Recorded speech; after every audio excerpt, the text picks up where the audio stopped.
السلام عليكم، شلونكم؟ شخباركم؟ إن شاء الله تكونون بصحة وعافية. اليوم جاية بفيديو جديد، أتمنى يعجبكم هذا الفيديو.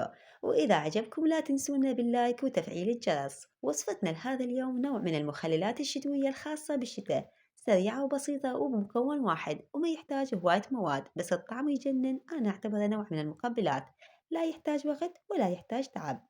وصفتنا لهذا اليوم مخلل اللهان الحمراء. يلا نبدي ونقول بسم الله.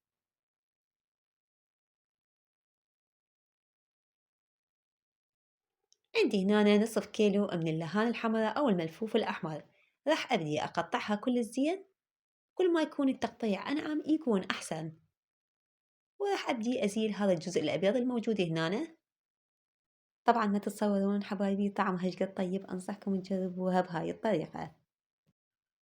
هنا أنا بعد ما انتهيت من تقطيع اللهانة مثل ما تلاحظون حبايبي، يكون التقطيع كلش ناعم. راح أبدي أضيف ملعقة كبيرة من الملح الخشن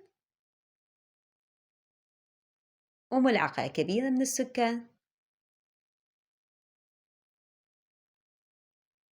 وكوب كامل من عصير الليمون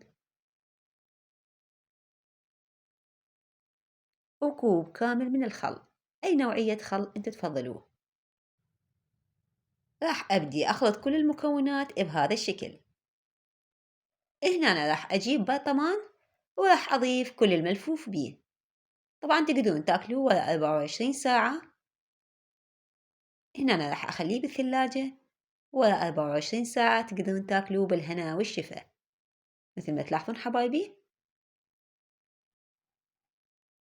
وهذا شكله النهائي علينا وعليكم، وبألف عافية. أتمنى تسووا لي لايك وشير للفيديو، ولا تنسون التعليق الحلو، وألف عافية.